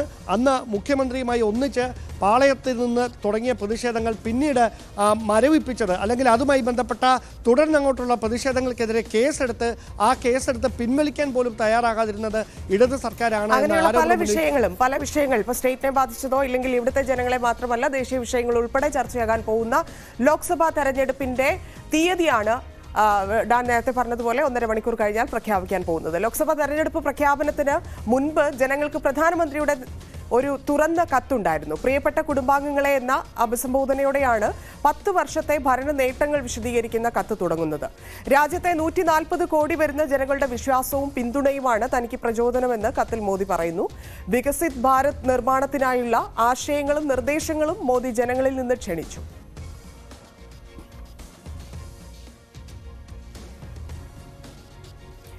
രാഹുൽ ഗാന്ധി നയിക്കുന്ന ഭാരത് ജോഡോ ന്യായ് യാത്രയുടെ പര്യടനം ഇന്ന് വൈകിട്ട് സമാപിക്കും. ചൈതന്യഭൂമിയിലാണ് പര്യടനം സമാപിക്കുക. നാളെ ദാദറിൽ നടക്കുന്ന പൊതുസമ്മേളനം ഇന്ത്യ മുന്നണിയുടെ ശക്തി പ്രകടനമായി മാറ്റാനാണ് നീക്കം. MG മിഥുൻ ചേരുന്നുണ്ട്. മിഥുൻ, വലിയ യാത്രയായിരുന്നു. രാഹുൽ ഗാന്ധിയെ സംബന്ധിച്ച് നേതാവ് എന്നുള്ള നിലയ്ക്ക് വലിയ മാറ്റം അദ്ദേഹത്തിൽ ഉണ്ടാക്കിയ, ഇല്ലെങ്കിൽ അദ്ദേഹത്തിന് രാഷ്ട്രീയ ജീവിതത്തിൽ ഉണ്ടാക്കിയ ഒരു വലിയ മാറ്റം. മറ്റൊന്ന്, കോൺഗ്രസിനെ സംബന്ധിച്ച് ഒരു പടി മുമ്പിലേക്ക് കയറി എന്ന് പ്രവർത്തകർ വിചാരിക്കുന്ന ഒരു യാത്ര കൂടിയായിരുന്നു. എങ്ങനെയാണ് യാത്രയെ എങ്ങനെ വിലയിരുത്തുന്നു? അത് തെരഞ്ഞെടുപ്പിൽ എങ്ങനെ കോൺഗ്രസിന്റെ വോട്ടിൽ പ്രതിഫലിക്കുമെന്നാണ് വിചാരിക്കുന്നത്? ഒപ്പം നടക്കാനിരിക്കുന്ന സമാപന ചടങ്ങുകളുമായുള്ള വിവരങ്ങൾ കൂടി. തന്നെ സൂചിപ്പിച്ചതുപോലെ തന്നെ വലിയ പ്രതീക്ഷകൾ ഇന്ത്യ മുന്നണിയെ സംബന്ധിച്ചുണ്ട്. ഒപ്പം തന്നെ ഈ യാത്ര അത് വലിയൊരു അനുകൂല ഘടകമായി ഈ ഒരു തെരഞ്ഞെടുപ്പിൽ ബാധിക്കുമെന്നൊരു വിലയിരുത്തൽ കോൺഗ്രസ് നേതൃത്വത്തിനുമുണ്ട്, ഒപ്പം തന്നെ ഇന്ത്യ മുന്നണിക്കുമുണ്ട് എന്നുള്ള കാര്യത്തിൽ സംശയമില്ല. പക്ഷേ ആദ്യഘട്ടത്തിൽ ഭാരത് ജോഡോ യാത്ര നടത്തിയപ്പോൾ ഉണ്ടായ ഒരു പ്രീതി, അല്ലെങ്കിൽ അത്തരത്തിലുള്ള ഒരു കാര്യം രണ്ടാമത്തെ ഈ ഒരു ഭാരത് ജോഡോ ന്യായ് യാത്രയ്ക്ക് ലഭിച്ചില്ല എന്നുള്ളൊരു വിലയിരുത്തലും ദേശീയ നേതൃത്വത്തിനുണ്ട് എന്നുള്ള കാര്യം നമുക്ക് തള്ളിക്കളയാനാകില്ല. കാരണം അന്നൊക്കെ വലിയ രീതിയിൽ ഈ യാത്രയുടെ പങ്കാളിത്തവും ഒപ്പം തന്നെ രാഹുൽ ഗാന്ധിയുടെ ഇടപെടലും ഒപ്പം തന്നെ സാധാരണക്കാരായിട്ടുള്ള ജനങ്ങൾക്കൊപ്പം അദ്ദേഹം നടന്നു നീങ്ങുന്നതൊക്കെ തന്നെ വലിയ രീതിയിൽ മാധ്യമങ്ങൾ റിപ്പോർട്ട് ചെയ്യുകയും ചെയ്തിരുന്നു. അത് വലിയ രീതിയിൽ ദേശീയ ശ്രദ്ധയൊക്കെ നേടുകയും നമ്മൾ കാണുകയും ചെയ്തു. അത് വലിയൊരു പുത്തൻ ഉണർവ് തന്നെയായിരുന്നു കോൺഗ്രസ് നേതൃത്വത്തിനെ സംബന്ധിച്ച് ഉണ്ടാകുകയും ചെയ്ത്. പിന്നീടാണ് ഈ ഇന്ത്യ മുന്നണി എന്ന രൂപീകരണ ചർച്ചകളിലേക്കൊക്കെ തന്നെ രാജ്യം കടക്കുകയും ചെയ്യുന്നത്, കേന്ദ്ര നേതൃത്വം കടക്കുകയും ചെയ്യുന്നത്. പിന്നീട് പ്രതിപക്ഷ പാർട്ടികളെ മുഴുവൻ ഒന്നിപ്പിച്ചുകൊണ്ടൊരു വലിയ മുന്നണി രൂപീകരിക്കാൻ സാധിച്ചു എന്നുള്ളത് തന്നെയാണ് ഈ ഒരു തെരഞ്ഞെടുപ്പിനെ സംബന്ധിച്ച് ഏറ്റവും പ്രധാനമായും എടുത്തു പറയേണ്ടത്. പക്ഷേ നിലവിലെ സാഹചര്യത്തിൽ ഇന്ത്യ മുന്നണിയിൽ ചില എതിർപ്പുകൾ നടക്കുന്നുണ്ട്. പല നേതാക്കളും, അതായത് നിതീഷ് കുമാർ അടക്കം തെരഞ്ഞെടുപ്പ് ആസന്നമായ ഒരു അവസാന ഘട്ടത്തിൽ അദ്ദേഹം ഇന്ത്യ മുന്നണിയിൽ നിന്ന് പുറത്തേക്ക് പോയി NDAയുടെ ഭാഗമാകുമെന്ന് നമ്മൾ കാണുകയും ചെയ്തു. മമതാ ബാനർജി ഇപ്പോഴും ഒരു നിലപാട് വ്യക്തമാക്കാത്തത് ഇന്ത്യ മുന്നണിക്ക് വലിയ തലവേദന സൃഷ്ടിക്കുന്നു എന്നുള്ളത് തന്നെയാണ്. യാതൊരുവിധ സഖ്യത്തിനും തയ്യാറാകാത്തത് വലിയ തിരിച്ചടി തന്നെയാണ് ഇന്ത്യ മുന്നണിയെ സംബന്ധിച്ചുള്ളത്. പക്ഷേ എങ്കിലും ഈ യാത്രയിലൂടെ നമുക്കറിയാം, ആദ്യഘട്ട യാത്രയിൽ ഈ വടക്ക് കിഴക്കൻ സംസ്ഥാനങ്ങളിലൂടെ കടന്നു പോകാത്ത യാത്രയെ വലിയ രീതിയിൽ വിമർശിക്കുകയും ചെയ്തു. തുടർന്ന് അന്ന് നേതാക്കൾ പറഞ്ഞതുപോലെ തന്നെ രണ്ടാമത്തെ യാത്ര ഉണ്ടാകുമെന്ന് പറയുകയും ചെയ്തു. ആ രീതിയിൽ ഹിന്ദി ഹൃദയഭൂമിയിലൂടെ കടന്നു പോകുന്ന തരത്തിലായിരുന്നു രണ്ടാമത്തെ യാത്ര ക്രമീകരിക്കുകയും ചെയ്ത് ഏകദേശം 15 സംസ്ഥാനങ്ങളിലൂടെ 6713 കിലോമീറ്റർ 63 ദിവസം കൊണ്ട് സഞ്ചരിച്ചുകൊണ്ടാണ് യാത്രയുടെ പര്യടനം ഇന്ന് മുംബൈയിൽ ചൈതന്യഭൂമിയിൽ സമാപിക്കുകയും ചെയ്യുന്നത്. നാളെയാണ് ഇതിൻ്റെ സമാപന സമ്മേളനം നിശ്ചയിച്ചിട്ടുള്ളത്. നാളെ ശിവാജി പാർക്കിലാണ് പ്രൗഢഗംഭീരമായിട്ടുള്ളൊരു സദസ്സിൽ ഈ നേതാക്കൾ അഭിസംബോധന ചെയ്യാൻ പോകുന്നത്. ഇന്ന് തെരഞ്ഞെടുപ്പ് വൈകിട്ട് പ്രഖ്യാപിക്കുന്ന ഒരു സാഹചര്യത്തിൽ നാളെ നടക്കുന്ന സമാപന സമ്മേളനം ഒരു ശക്തി പ്രകടനം കൂടിയായി കാണിക്കാൻ തന്നെയാണ് ഇന്ത്യ മുന്നണി നേതാക്കളുടെ തീരുമാനം. അതുകൊണ്ട് തന്നെ എല്ലാ പ്രധാനപ്പെട്ട നേതാക്കളും നാളെ ഈ ഒരു സമാപന സമ്മേളനത്തിൽ പങ്കെടുക്കുമെന്നാണ് നമ്മൾ പ്രതീക്ഷിക്കുകയും ചെയ്യുന്നത്. മമതാ ബാനർജി അടക്കമുള്ള നേതാക്കൾ നാളെ പങ്കെടുക്കുമോ എന്നുള്ള കാര്യത്തിൽ സംശയമുണ്ടാകും. അവർക്ക് മുഴുവൻ നേതാക്കളും ക്ഷണം നൽകിയിട്ടുണ്ട് എന്ന് മല്ലികാർജ്ജുൻ ഖാർഗെ വ്യക്തമാക്കുകയും ചെയ്തിട്ടുണ്ട്. എന്തായാലും ഈ യാത്രയിലുടനീളം ഈ വിഷയങ്ങൾ, അതായത് കേന്ദ്ര സർക്കാരിനെതിരായിട്ടുള്ള വിഷയങ്ങൾ ജനങ്ങളിലേക്ക് എത്തിക്കാൻ സാധിച്ചു എന്നുള്ള വിലയിരുത്തലുണ്ട്. പക്ഷേ അത് എത്രത്തോളം സാധ്യമായി എന്നുള്ളത് നമുക്ക് കണ്ടറിയേണ്ടതായിട്ടുണ്ട്. തെരഞ്ഞെടുപ്പിന് കുറച്ച് ദിവസങ്ങൾ മാത്രമാണ് ബാക്കിയുള്ളത്. അതിൻ്റെ പ്രഖ്യാപനം വന്നതിന് ശേഷം അതിൻ്റെ പര്യടനത്തിലേക്കും അല്ലെങ്കിൽ ആ ഒരു കാര്യങ്ങളിലേക്കൊക്കെ മുന്നണികൾ കടക്കുന്ന ഒരു വേള കൂടിയാണ്. അതിനു മുന്നോടിയായി തന്നെ ഈ വിഷയങ്ങൾ, അതായത് പ്രധാനപ്പെട്ട പ്രഖ്യാപനങ്ങൾ നരേന്ദ്രമോദി ഒരു വശത്ത് സുപ്രധാനമായ പ്രഖ്യാപനങ്ങൾ നടത്തുകയും ചെയ്യുന്നു. അതിൻ്റെ ഭാഗമായി ഇന്ത്യ മുന്നണിയിൽ നിന്ന് രാഹുൽ ഗാന്ധി കഴിഞ്ഞ ദിവസം നടത്തിയ പ്രഖ്യാപനങ്ങളുണ്ട്. കർഷകർക്ക് അനുകൂലമായിട്ടുള്ള നിരവധി സുപ്രധാനമായ പ്രഖ്യാപനങ്ങൾ, സ്ത്രീകൾക്ക് അനുകൂലമായിട്ടുള്ള സുപ്രധാന പ്രഖ്യാപനങ്ങൾ, അങ്ങനെ പദ്ധതികൾ കൂടുതൽ ഈ പ്രകടന പത്രികയിൽ ഉൾപ്പെടുത്താൻ കോൺഗ്രസ് തീരുമാനമെടുക്കുന്നു എന്നുള്ളത് തന്നെയാണ് ഈ ഒരു തെരഞ്ഞെടുപ്പിനെ സംബന്ധിച്ച് ഏറ്റവും സവിശേഷമായ കാര്യം. എന്തായാലും ഇന്ത്യ മുന്നണിയെ സംബന്ധിച്ച് ഈ യാത്ര വലിയ അനുകൂല ഘടകമായി തന്നെയാണ് അവർ കാണുകയും ചെയ്തത്. നാളത്തെ സമാപന സമ്മേളനത്തിൽ വലിയ നേതാക്കളെ അണിനിർത്തിക്കൊണ്ട് വലിയൊരു പ്രവർത്തകരുടെ വലിയ നിര മുംബൈയിലെ ഈ ഒരു ശിവാജി പാർക്കിൽ അണിനിർത്താൻ തന്നെയാണ് തീരുമാനം. ഒപ്പം തന്നെ നമുക്കറിയാം മഹാരാഷ്ട്രയിലെ പ്രതിസന്ധി NCPയിലായാലും ഉദ്ധവ് വിഭാഗത്തിനായാലും വലിയ രീതിയിലുള്ള കനത്ത തിരിച്ചടി അവിടുത്തെ BJP നേതൃത്വം നൽകിയതായിരുന്നു. NCPയെയും ഒപ്പം തന്നെ ഉദ്ധവ് താക്കറെയുടെ ശിവസേനയും പിളർത്തിക്കൊണ്ട് മറ്റ് പ്രബലരായിട്ടുള്ള കക്ഷികളെ NDAയുടെ ഭാഗമാക്കാൻ BJPക്ക് സാധിക്കുകയും ചെയ്തു എന്നുള്ളത് തന്നെയാണ്. അവിടെ ഒരു ശക്തി പ്രകടനം കാഴ്ചവെക്കുക എന്നുള്ളത് ഉദ്ധവിനെ സംബന്ധിച്ചും NCPയെ സംബന്ധിച്ചും വലിയ ശരത് പവാറിനെ സംബന്ധിച്ചും വലിയൊരു ലക്ഷ്യം തന്നെയാണ്. ഇന്നത്തെ മറ്റൊരു പ്രധാനപ്പെട്ട വാർത്ത, ഡൽഹി മദ്യനയ അഴിമതി കേസിൽ മുഖ്യമന്ത്രി അരവിന്ദ് കെജ്രിവാളിന് ആശ്വാസം എന്നുള്ളതാണ്. ED സമൻസ് നൽകിയിട്ടും ഹാജരാകാത്ത കേസിൽ അരവിന്ദ് കെജ്രിവാളിന് ജാമ്യം അനുവദിച്ചിട്ടുണ്ട്. ഈ ജാമ്യം എന്നുള്ളത് അത് AAPയെ സംബന്ധിച്ച് വളരെ നിർണായകമാണ്. രണ്ട് നേതാക്കൾ ജയിലിൽ, അങ്ങനെയുള്ള വളരെ നിർണായകമായിട്ടുള്ള ഒരു സമയത്താണ് തെരഞ്ഞെടുപ്പിന് തൊട്ടു മുമ്പ് ഇത്തരത്തിലൊരു ജാമ്യം. അത് AAP എത്രത്തോളം സഹായിക്കും? കേസുമായി ബന്ധപ്പെട്ടുള്ള മറ്റു വിവരങ്ങൾ കൂടി. അരവിന്ദ് കെജ്രിവാളിനെ സംബന്ധിച്ച് ആശ്വാസ നടപടി തന്നെയാണ് കോടതിയുടെ ഭാഗത്തും ഉണ്ടായിരുന്നത്. പക്ഷേ കഴിഞ്ഞ ദിവസം ഈ റോസവന്യൂ സെഷൻസ് കോടതി ഈ ഒരു കേസ് പരിഗണിച്ചപ്പോൾ അദ്ദേഹം ഓൺലൈനായിട്ടായിരുന്നു ഈ കോടതി നടപടികളിൽ പങ്കെടുത്തത്. പക്ഷേ അദ്ദേഹത്തിൻ്റെ ആവശ്യം, ഈ നടപടികൾ സ്റ്റേ ചെയ്യണമെന്നുള്ള ആവശ്യം കോടതി അംഗീകരിക്കില്ലായിരുന്നു. അതിനുശേഷം കുറേ അഭ്യൂഹങ്ങൾ പുറത്തു വന്നിരുന്നു. അരവിന്ദ് കെജ്രിവാൾ ഉടൻ അറസ്റ്റിലായേക്കുമെന്നുള്ളൊരു സൂചനകൾ അല്ലെങ്കിൽ അത്തരത്തിലുള്ള അഭ്യൂഹങ്ങൾ പുറത്തു വരികയും ചെയ്തു. നമുക്കറിയാം നേരത്തെ ജാർഖണ്ഡ് മുഖ്യമന്ത്രി ഹേമന്ത് സോറനെ അടക്കം EDയുടെ വലയിലാക്കുകയും അദ്ദേഹത്തെ അറസ്റ്റ് ചെയ്യുകയും തുടർന്ന് അദ്ദേഹം മുഖ്യമന്ത്രി സ്ഥാനം രാജിവെക്കുന്നതൊക്കെ നമ്മൾ കാണുകയും ചെയ്തതാണ്. പക്ഷേ ഈ തെരഞ്ഞെടുപ്പ് ആസന്നമായ ഒരു സാഹചര്യത്തിൽ അരവിന്ദ് കെജ്രിവാളിനെ അറസ്റ്റ് ചെയ്താൽ അത് വലിയ രീതിയിൽ തിരിച്ചടിയാകും. ഡൽഹി അടക്കമുള്ള സംസ്ഥാനങ്ങളിൽ വലിയ തിരിച്ചടി BJP നേതൃത്വത്തിന് നേരിടേണ്ടി വരുമെന്നുള്ളൊരു വിലയിരുത്തലുണ്ടാകാം. അതുകൊണ്ട് തന്നെയായിരിക്കും ആ നടപടികളിലേക്ക് കടക്കാതിരിക്കുന്നതെന്ന് തന്നെയാണ് നമുക്ക് ഈ ഒരു ഘട്ടത്തിൽ മനസ്സിലാക്കാൻ സാധിക്കുന്നത്. എന്തായാലും അദ്ദേഹം പ്രധാനമായും അദ്ദേഹത്തിനെതിരെ ED ആരോപിച്ച കാര്യങ്ങളുണ്ടായി. ഈ പ്രതികളിൽ പ്രധാനപ്പെട്ട ആളുകളുമായി അദ്ദേഹം വീഡിയോ കോളിലൂടെ സംസാരിച്ചു.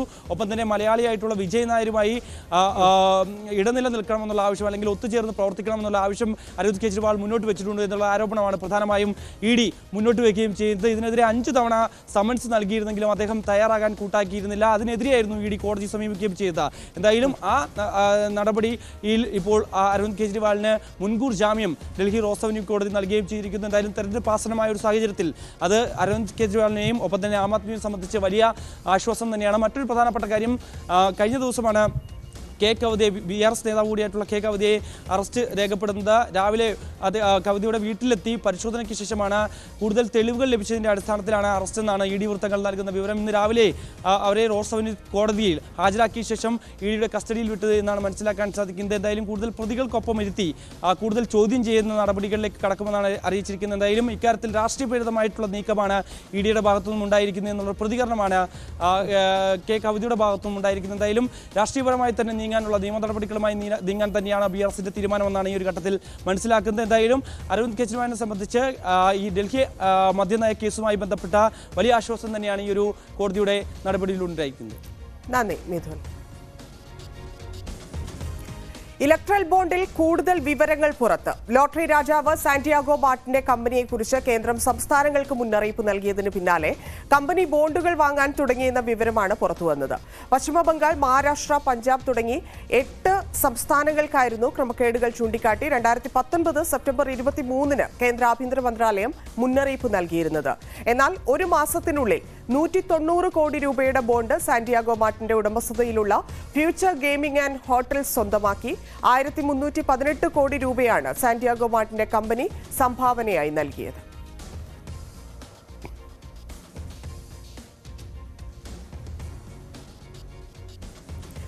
ലോക്സഭാ തെരഞ്ഞെടുപ്പിൽ കോട്ടയം, ഇടുക്കി മണ്ഡലങ്ങളിലെ സ്ഥാനാർത്ഥികളെ പ്രഖ്യാപിച്ച് BDJS. തുഷാർ വെള്ളാപ്പള്ളി കോട്ടയത്ത് മത്സരിക്കും. ഇടുക്കിയിൽ സംഗീത വിശ്വനാഥനാണ് സ്ഥാനാർത്ഥി. ഇതോടെ BDJS മത്സരിക്കുന്ന 4 മണ്ഡലങ്ങളിലും സ്ഥാനാർത്ഥികളായി. G ശ്രീജിത്തിന്റെ report.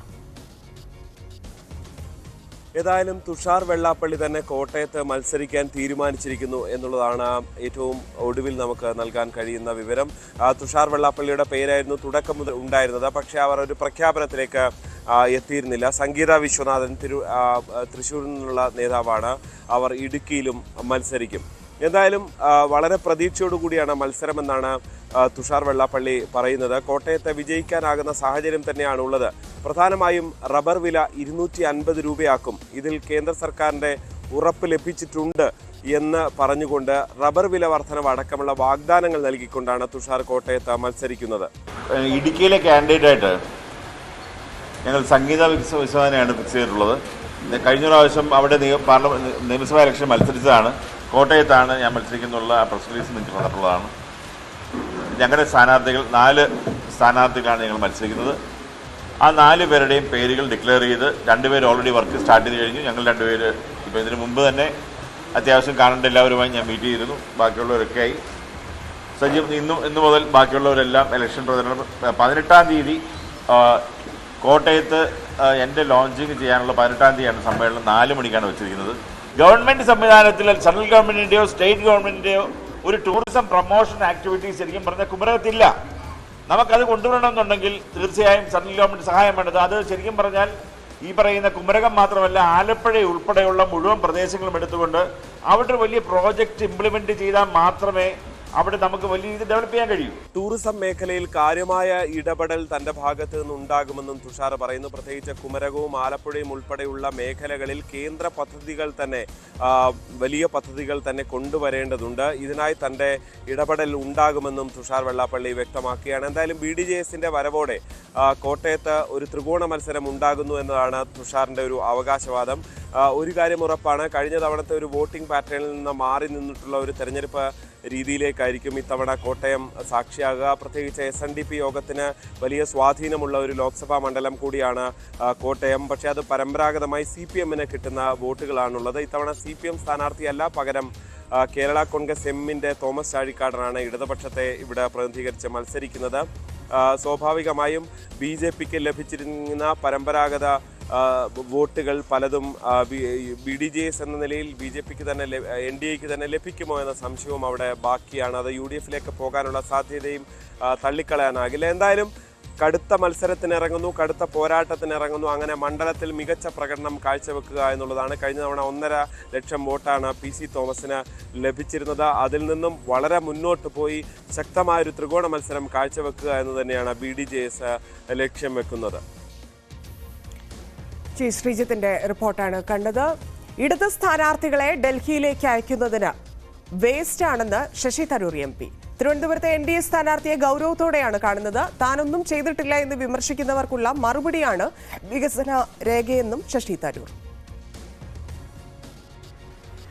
തുടർച്ചയായി 4ാം തവണയും തിരുവനന്തപുരം പാർലമെന്റ് മണ്ഡലത്തിൽ നിന്ന് ജനവിധി തേടുന്ന ശശി തരൂർ MP തലസ്ഥാന നഗരിക്ക് വേണ്ടി എന്ത് വികസനമാണ് കൊണ്ടുവന്നതെന്ന മറ്റ് സ്ഥാനാർത്ഥികളുടെ ചോദ്യങ്ങൾക്ക് വ്യക്തമായ മറുപടി നൽകിക്കൊണ്ടാണ് 15 വർഷത്തിനിടെ തിരുവനന്തപുരം നഗരത്തിന് വേണ്ടി താൻ ചെയ്ത കാര്യങ്ങൾ ഉൾപ്പെടുത്തിയ വികസന രേഖ പ്രകാശനം ചെയ്തുകൊണ്ട് ശശി തരൂർ MP മാധ്യമങ്ങളോട് സംസാരിച്ചത്. അദ്ദേഹം പറഞ്ഞു വെക്കുന്നത് വിഴിഞ്ഞം തുറമുഖത്തിന്റെ കാര്യത്തിൽ അടക്കം തീരദേശ മേഖലയിൽ അതോടൊപ്പം സാധാരണക്കാരായ ജനങ്ങളും നേരിട്ട പ്രശ്നങ്ങൾ പാർലമെന്റിൽ എത്തിക്കുന്നതിൽ നിർണായകമായ പങ്ക് താൻ വഹിച്ചിട്ടുണ്ട് എന്ന് തന്നെയാണ്. സമൂഹത്തിന്റെ എല്ലാ തരത്തിലുള്ള ജനവിഭാഗങ്ങൾക്കിടയിലേക്കും ഇറങ്ങിച്ചെന്നുകൊണ്ട് പ്രവർത്തിക്കാൻ 3 തവണയും താൻ ശ്രമിച്ചിട്ടുണ്ട്. 4ാമത്തെ തവണയും അതേ ഉറപ്പ് നൽകിക്കൊണ്ടാണ് ജനങ്ങൾക്ക് അരികിലേക്ക് താൻ എത്തുന്നത്. മോദിയുടെ ഗ്യാരണ്ടി വാക്കുകളിൽ മാത്രം ഒതുങ്ങുന്ന ജുംലയാണ്. അത് തെരഞ്ഞെടുപ്പ് കാലത്ത് മാത്രം മുഴങ്ങിക്കേൾക്കുന്ന ഒന്നാണ്. അതിനപ്പുറത്തേക്ക് അതൊന്നും യാഥാർത്ഥ്യമാക്കാൻ കഴിയുന്നതല്ല. സ്വിസ് ബാങ്കിൽ നിക്ഷേപിച്ചിരിക്കുന്ന കള്ളപ്പണം പിടിച്ചെടുത്ത് 15 ലക്ഷം രൂപ വീതം സാധാരണക്കാരുടെ അക്കൗണ്ടിലേക്ക് നിക്ഷേപിക്കുമെന്ന പ്രധാനമന്ത്രിയുടെ വാഗ്ദാനം ഇപ്പോൾ എവിടെയായി എന്നതടക്കമുള്ള പരിഹാസങ്ങൾ, വിമർശനങ്ങൾ ഉയർത്തിക്കൊണ്ടാണ് അദ്ദേഹം മാധ്യമങ്ങളുടെ ചോദ്യങ്ങളോട് പ്രതികരിച്ചത്. അതോടൊപ്പം പ്രധാനമായും ശശി തരൂർ പറഞ്ഞു വെക്കുന്നത് ഇടതുപക്ഷ സ്ഥാനാർത്ഥികളെ ഡൽഹിയിലേക്ക് എത്തിക്കുന്നത് വേസ്റ്റാണ്, അതുകൊണ്ട് ഒരു പ്രയോജനവും ഉണ്ടാകില്ല. ദേശീയ തലത്തിൽ BJPക്കെതിരായി പ്രതിരോധിക്കാൻ, BJPക്കെതിരായി പ്രതിഷേധിക്കാൻ കോൺഗ്രസിന് മാത്രമേ കഴിയുകയുള്ളൂ. അതുകൊണ്ട് തന്നെ പോരാട്ടം നടക്കുന്നത് പ്രധാനമായി കോൺഗ്രസും BJPയും തമ്മിലാണ് എന്നാണ്. എല്ലാ മതത്തിനെയും എല്ലാ ജാതിയും എല്ലാ വിധത്തിന്റെ വ്യക്തികളെ ഒരുമിച്ച് കൂട്ടിക്കൊണ്ട് ഒരുമിച്ച് ജീവിക്കാൻ സാധിക്കുന്ന ഒരു കേരളം, ഇങ്ങനെയല്ലേ ഭാരതവും ആവേണ്ടത്. നമ്മൾ ഭാരതത്തിലെ ഇവര് വിചാരിക്കുന്ന വർഗീയതയും ഒരു ഭാഷയും ഒരു നേതാവും ഒരു പാർട്ടിയും ഒരു രാജ്യവും എന്ന് പറഞ്ഞിട്ട് ഹിന്ദി, ഹിന്ദുത്വ, ഹിന്ദുസ്ഥാൻ എന്ന് പറഞ്ഞ് നടക്കുന്ന ഒരു BJP പാർട്ടിയുടെ രൂപത്തിലാണ് നമ്മൾ കേരളക്കാർ കാണേണ്ടത് നമ്മുടെ രാജ്യത്തിന്. അങ്ങനെ ആ വിശ്വാസത്തിനെ കുറിച്ച് എന്താണ് അവർ സ്ഥാനാർത്ഥികൾ ഇവിടെ കേരളത്തിൽ പറയാൻ പോകുന്നത് എനിക്ക് ചോദിക്കാനുണ്ട്. കാരണം അവരുടെ വിജയം ഇങ്ങനെ ഒരു ഹിന്ദു രാഷ്ട്രം കൊണ്ടുവരാനാണ് അവരുടെ ഉദ്ദേശം. അതവർ ഒളിച്ചിട്ടില്ല. ഭരണഘടനത്തെ മാറ്റണമെന്നും കൂടി ഒരു MP കഴിഞ്ഞ ആഴ്ച പ്രഖ്യാപിച്ചു BJPയുടെ. അപ്പൊ ആ സ്ഥിതിയിൽ നമ്മൾക്ക് ഏത് വിധത്തിന്റെ ഭാരതമാണ് വേണ്ടത്, ഏത് വിധത്തിൽ ഭാരതമാണ് നമ്മുടെ കുട്ടികൾക്ക് നമ്മൾ വിട്ടുകൊടുക്കാൻ ആഗ്രഹിക്കുന്നത്, ഇതും ഞാൻ എല്ലാ മലയാളി വോട്ടർമാരോട് ചോദിക്കുന്നു. എന്തായാലും തിരുവനന്തപുരം മണ്ഡലത്തിൽ അടക്കം BJPയുടെ സ്ഥാനാർത്ഥിയെ താൻ ഗൌരവത്തോടെ തന്നെയാണ് കാണുന്നത്. പ്രധാനമന്ത്രി തന്നെ പ്രചാരണത്തിന് എത്തുന്ന ഒരു സാഹചര്യമുണ്ട്. അതോടൊപ്പം വലിയ തരത്തിൽ പണം ചെലവഴിച്ചുകൊണ്ട് പ്രചാരണം നടക്കുന്ന പശ്ചാത്തലമുണ്ട്. തിരുവനന്തപുരത്ത് ഇതിനു മുമ്പ് നടന്ന 2 ലോക്സഭാ തെരഞ്ഞെടുപ്പുകളിൽ 2ാം സ്ഥാനത്തേക്ക് BJP സ്ഥാനാർത്ഥി എത്തുന്ന സാഹചര്യം ഉണ്ടായിട്ടുണ്ട്. അതുകൊണ്ട് തന്നെ BJPയുടെ സ്ഥാനാർത്ഥിയെ ഗൌരവത്തോടെ തന്നെയാണ് കാണുന്നത്. ഒരു ബിസിനസ്സുകാരനാണ് സ്ഥാനാർത്ഥിയായി എത്തിയിരിക്കുന്നതെങ്കിലും ജനങ്ങളുടെ പിന്തുണ, ജനങ്ങളുടെ വോട്ട് തനിക്കൊപ്പം നിൽക്കുമെന്ന ഉറച്ച പ്രതീക്ഷയും ശശി തരൂർ മുമ്പ് പങ്കുവച്ചു. കോൺഗ്രസ് വിട്ട് BJPയിലേക്ക് പോകുന്നവർ എവിടെയും എത്തില്ലെന്ന് ചാലക്കുടിയിലെ UDF സ്ഥാനാർത്ഥി ബെന്നി ബെഹനാൻ. കേരളത്തിൽ 20 സീറ്റിലും UDF ജയിക്കും. മണ്ഡലത്തിൽ കഴിഞ്ഞ തവണത്തേക്കാൾ ഭൂരിപക്ഷം ലഭിക്കുമെന്നും അദ്ദേഹം പറഞ്ഞു. ഇക്കുറി വാശിയേറിയ പോരാട്ടം നടക്കുന്ന മണ്ഡലങ്ങളിലൊന്നാണ് ചാലക്കുടി. ചാലക്കുടിയിൽ സിറ്റിംഗ് MP കൂടിയായ ബെന്നി ബെഹനാൻ UDF സ്ഥാനാർത്ഥിയായി മത്സരിക്കുന്നു. ബെന്നി ബെഹനാനെ നേരിടാൻ എത്തുന്നത് മുൻ മന്ത്രി കൂടിയായ C രവീന്ദ്രനാഥാണ്. BDJS ആണ് അവിടെ മറ്റൊരു സ്ഥാനാർത്ഥി പട്ടികയിലേക്കുള്ളത്. 2020 മത്സരിക്കുന്നു. എന്തായാലും നമുക്കൊപ്പം ശ്രീ ബെന്നി ബെഹനാൻ തന്നെ ചേരുന്നു. വലിയ പ്രതീക്ഷകളോടെയാണ് UDF ഇക്കുറി കളത്തിലേക്ക് വരികയും ചെയ്യുന്നത്. എന്താണ് മണ്ഡലത്തെ സംബന്ധിച്ചിടത്തോളം പറയാനുള്ളത്? 100% ആത്മവിശ്വാസത്തോടു കൂടിയാണ് ഈ തെരഞ്ഞെടുപ്പിൽ നേരിടുന്നത്. കഴിഞ്ഞ 5 വർഷക്കാലം ഞാനൊരു ജനപ്രതിനിധി എന്ന നിലയിൽ ഇവിടെ നടത്തിയ പ്രവർത്തനങ്ങൾ, അതിനെനിക്ക് ലഭിച്ച സഹായം, സഹകരണം, അതാണ് ഈ തെരഞ്ഞെടുപ്പിന്റെ എൻ്റെ ഏറ്റവും വലിയ ആത്മവിശ്വാസം. മറ്റൊന്ന്, ഈ കാലഘട്ടത്തിന്റെ രാഷ്ട്രീയ വിഷയങ്ങൾ ഈ തെരഞ്ഞെടുപ്പിൽ സജീവമായ ചർച്ചാ വിഷയമാണ്. കേന്ദ്ര ഗവൺമെന്റിന്റെയും സംസ്ഥാന ഗവൺമെന്റിന്റെയും നയവൈകല്യങ്ങൾ വിലയിരുത്താനുള്ള രാഷ്ട്രീയ ബോധം ഈ നിയോജകമണ്ഡലത്തിലെ സമുദായന്മാർക്കുണ്ട്. ഈ തെരഞ്ഞെടുപ്പ് സങ്കീർണമായൊരു കാലഘട്ടത്തിൽ നടക്കുന്ന തെരഞ്ഞെടുപ്പാണ്. അതുകൊണ്ടാണ് ഈ തെരഞ്ഞെടുപ്പ് നിർണായകമാകുന്നത്. നമ്മുടെ രാജ്യത്തിന്റെ മതേതരത്വവും ജനാധിപത്യവും വെല്ലുവിളിക്കപ്പെടുന്നു.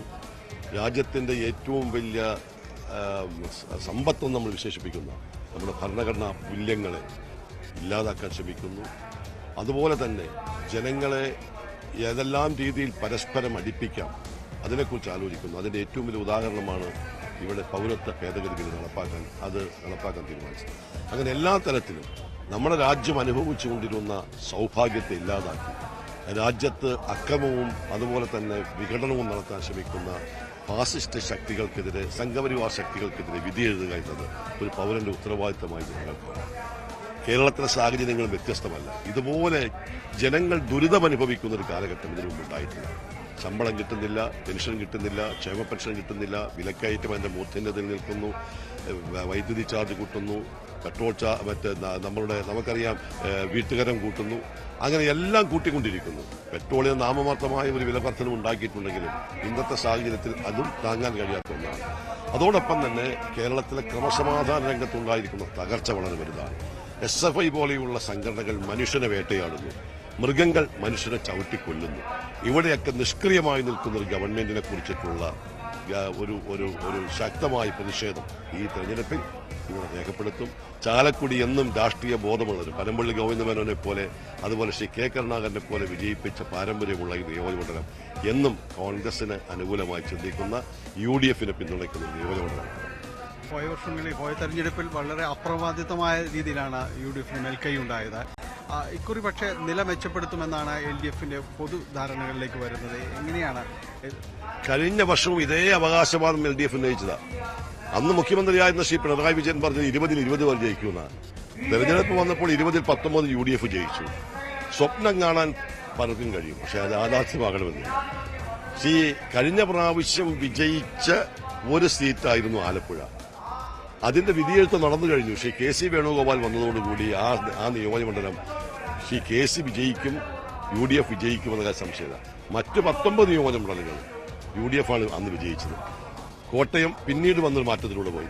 കോട്ടയവും വീണ്ടും UDF വിജയത്തിലേക്ക് എത്തിച്ചേരും. അങ്ങനെ 20-20 നമുക്കറിയാം.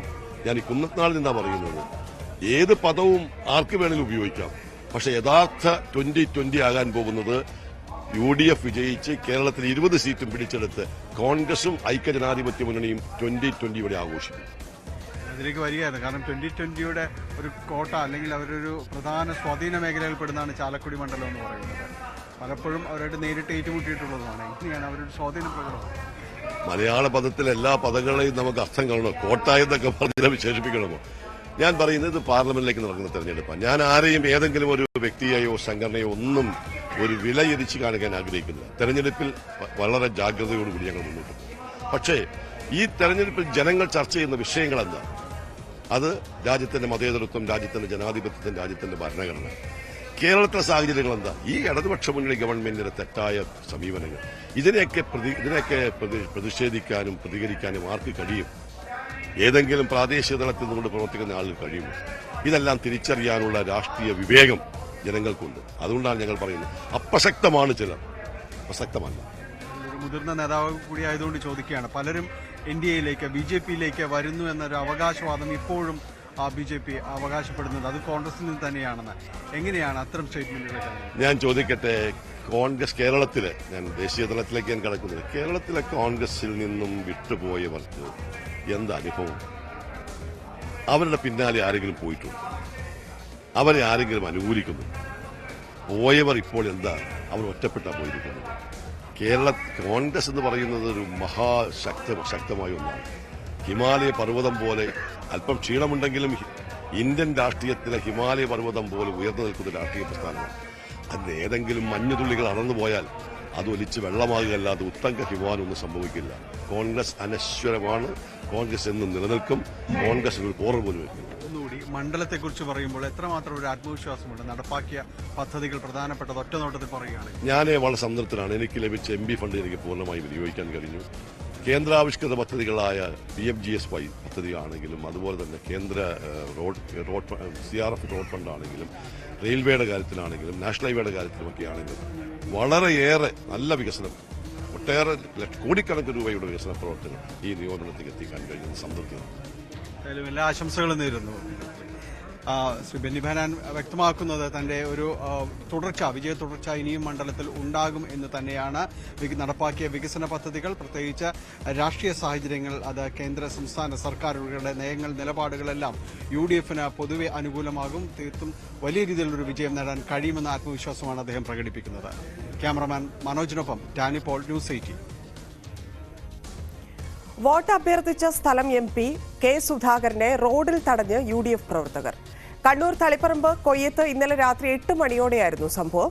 ജയിച്ച ശേഷം പ്രദേശത്ത് തിരിഞ്ഞു നോക്കിയില്ലെന്നും 7 വർഷമായിട്ടും റോഡിന്റെ ശോചനീയാവസ്ഥ പരിഹരിച്ചില്ലെന്നതുമാണ് പ്രവർത്തകരുടെ ആക്ഷേപം.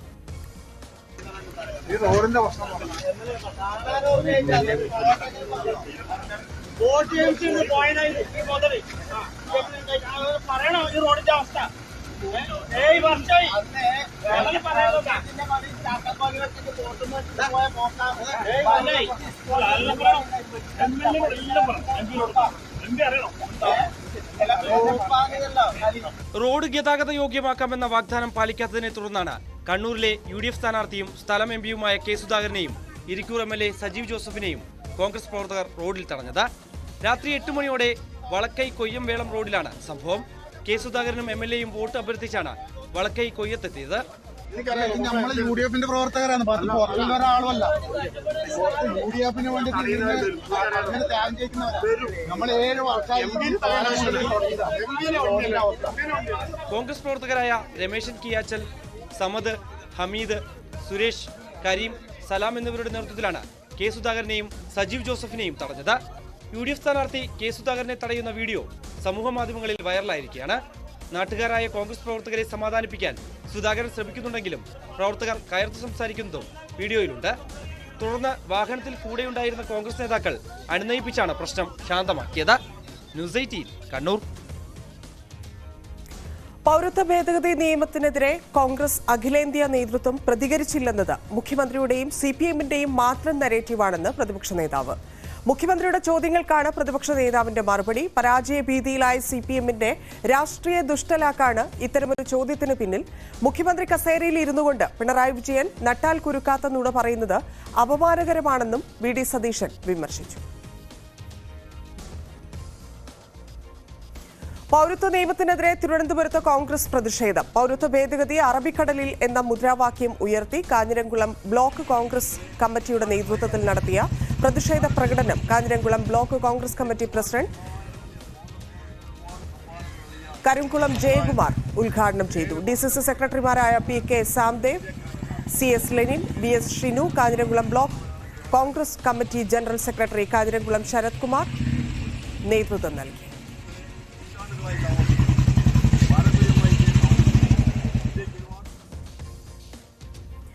മുഖ്യമന്ത്രിയും മരുമകനും ചേർന്നുള്ള കൈയിട്ടുവാരൽ ഭരണമാണ് ഇപ്പോഴെന്ന് BJP സംസ്ഥാന അധ്യക്ഷൻ K സുരേന്ദ്രൻ.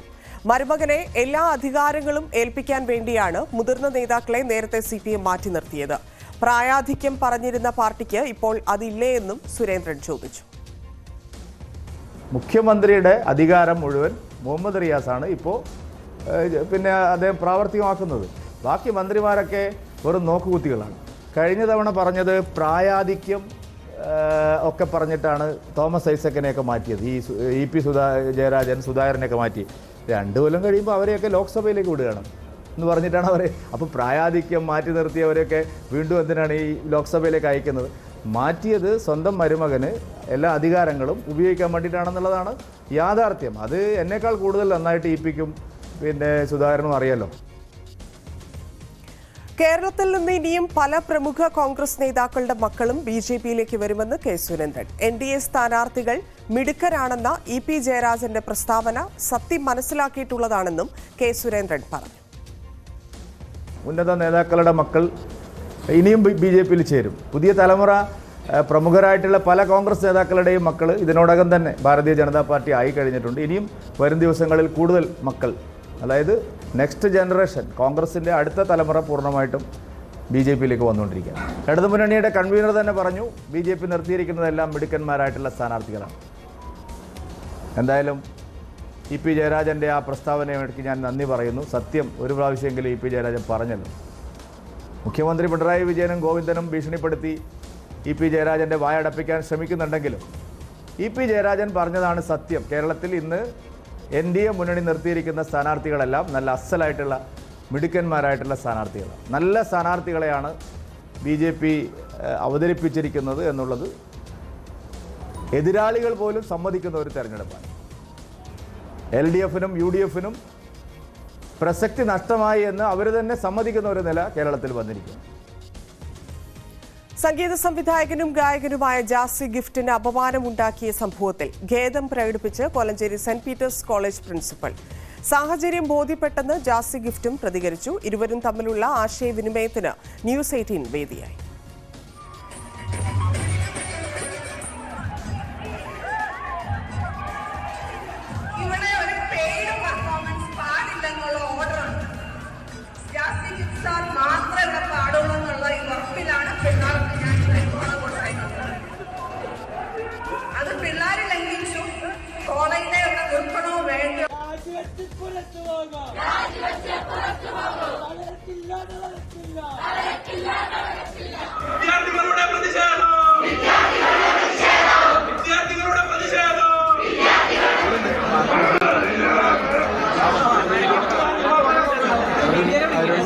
കഴിഞ്ഞ് അദ്ദേഹം സ്റ്റേജിന്റെ ബാക്കിലേക്കോ അല്ലെങ്കിൽ ഒരു ആ ഗ്യാപ്പിൽ അത് കമ്മ്യൂണിക്കേറ്റ് ചെയ്യാവുന്ന കാര്യമേ ഉള്ളൂ. നമ്മുടെ പെർഫോമൻസിന്റെ ഇടയിൽ വന്ന് ഡിസ്റ്റർബ് ചെയ്തു എന്നുള്ളതാണ് നമുക്ക് പ്രധാന കാര്യം.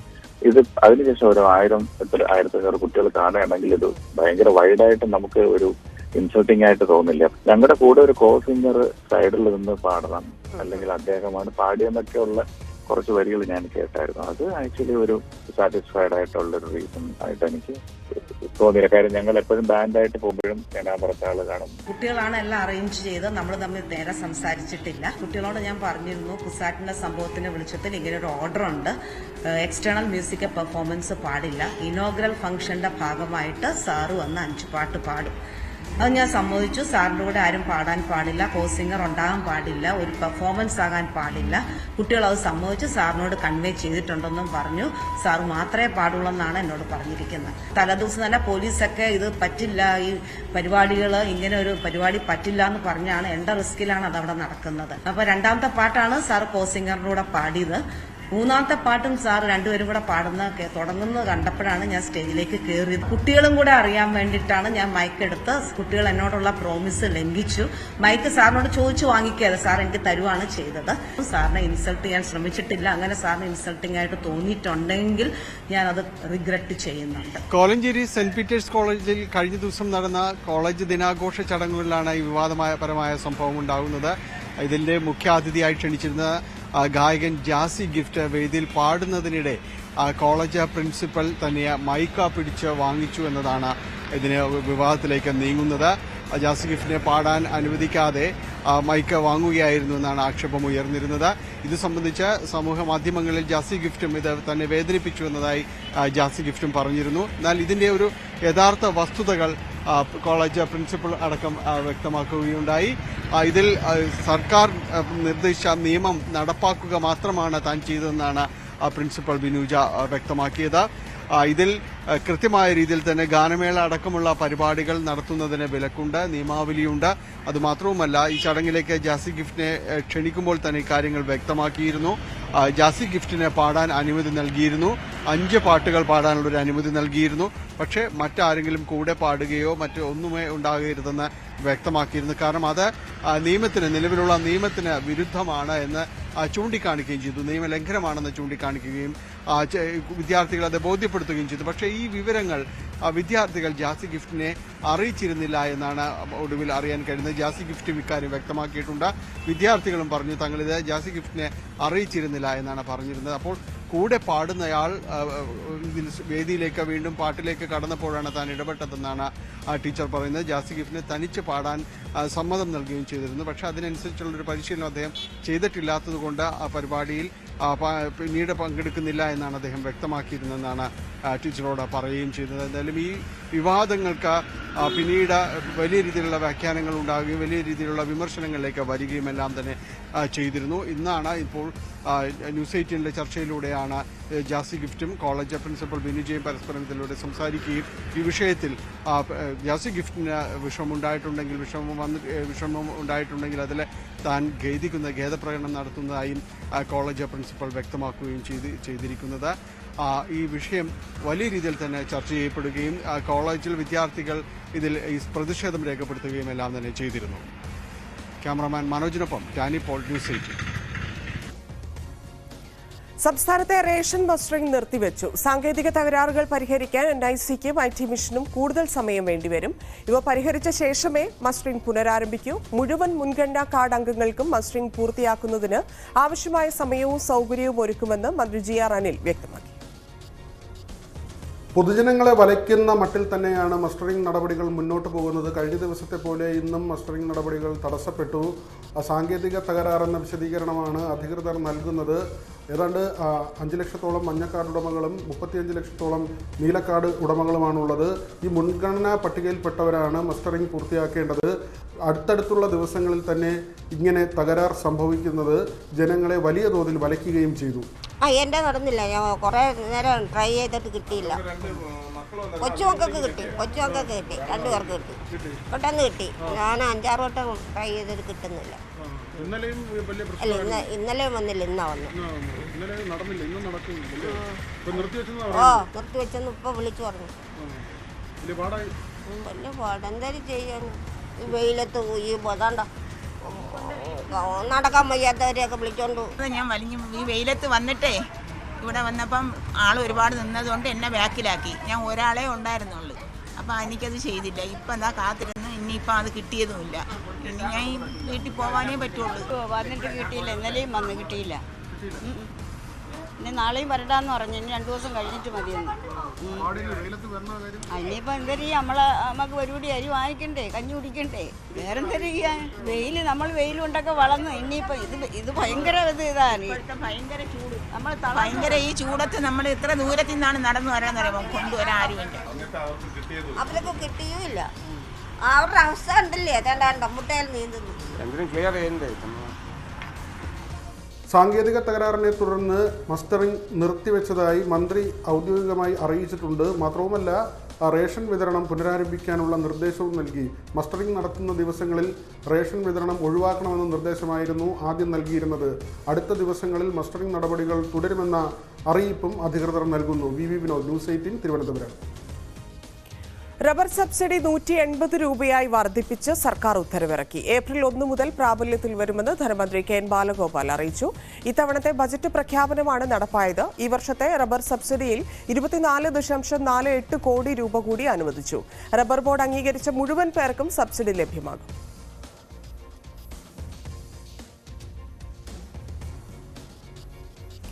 കട്ടപ്പന ഇരട്ട കൊലപാതക കേസിലെ മുഖ്യപ്രതി നിതീഷിന്റെ കസ്റ്റഡി കാലാവധി ഇന്ന് അവസാനിക്കും. നവജാത ശിശുവിന്റെ മൃതദേഹാവശിഷ്ടം കണ്ടെത്താൻ കഴിയാത്തതിനാൽ കസ്റ്റഡി കാലാവധി കോടതി നേരത്തെ നീട്ടി നൽകിയിരുന്നു. പ്രതി മൊഴി മാറ്റി പറയുന്നതിനാൽ അന്വേഷണത്തിൽ കാര്യമായ പ്രചാരണം ഉണ്ടായിട്ടില്ല. കേസിലെ മറ്റ് പ്രതികളായ വിഷ്ണു വിജയനെയും സുമയെയും കസ്റ്റഡിയിൽ വാങ്ങിയ ശേഷമാകും തുടർ ചോദ്യം ചെയ്യൽ. വിഷ്ണു വിജയൻ ആശുപത്രിയിൽ ചികിത്സയിൽ തുടരുകയാണ്.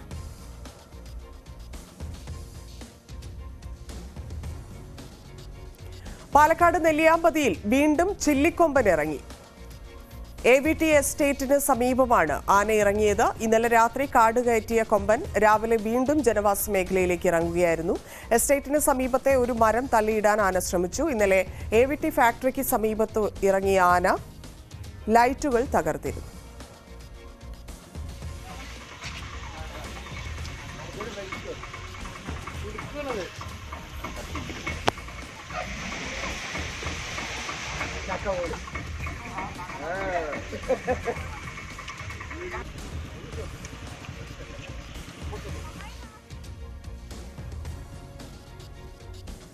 ഇനി ഇന്നത്തെ സ്വർണം വെള്ളി നിരക്കുകൾ. കവിത ഗോൾഡ് ആൻഡ് ഡയമണ്ട്സ് ഇന്നത്തെ സ്വർണം വെള്ളി നിരക്കുകൾ നിങ്ങൾക്കായി സമർപ്പിക്കുന്നത് വലിയ സ്വപ്നങ്ങൾ, വലിയ സന്തോഷങ്ങൾ, വലിയ collection. Kavitha gold and diamonds. സ്വർണം 22 കാരറ്റ് ഗ്രാമിന് 6025 രൂപ, പവന് 48,200 രൂപ. സ്വർണം 18 കാരറ്റ് ഗ്രാമിന് 5030 രൂപ, പവന് 40,240 രൂപ. വെള്ളി ഗ്രാമിന് 80 രൂപ, കിലോ 80,000 രൂപ. കവിത ഗോൾഡ് ആൻഡ് ഡയമണ്ട്സ് ഇന്നത്തെ സ്വർണം വെള്ളി നിരക്കുകൾ നിങ്ങൾക്കായി സമർപ്പിക്കുന്നത് വലിയ സ്വപ്നങ്ങൾ, വലിയ സന്തോഷങ്ങൾ, വലിയ collection. Kavitha gold and diamonds. പകൽ വാർത്ത പൂർണ്ണമാവുന്നു. നമസ്കാരം. ഇന്ന് ഞാനുള്ളത് നിങ്ങൾക്ക് തരുന്നത് ഒരു സ്പെഷ്യൽ പാഠം 4 എപ്പിസോഡാണ്. നമ്മൾ ഇത്തവണ ഉള്ളത് SG സ്പെഷ്യൽ സ്കൂൾ കുറ്റിച്ചലിലാണ്. ചീര, പച്ചമുളകൊക്കെ കൃഷി ചെയ്യാറുണ്ട്. വിധമായിട്ടുള്ള ഒരു സിറ്റുവേഷനിലാണ് SG സ്കൂൾ പ്രവർത്തിക്കുന്നത്. പക്ഷെ അവിടെ പോലും കുട്ടികൾക്ക് എന്തൊക്കെ മാക്സിമം കൊടുക്കാമോ അത് ഇവർ കൊടുക്കുന്നുണ്ടെന്നുള്ളതാണ്.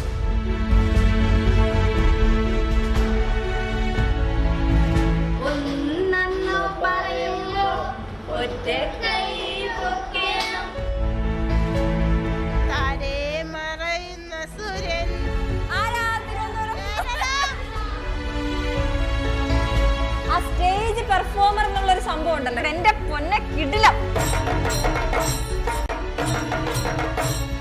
പാഠം 4 ഇന്ന് രാത്രി 9:30.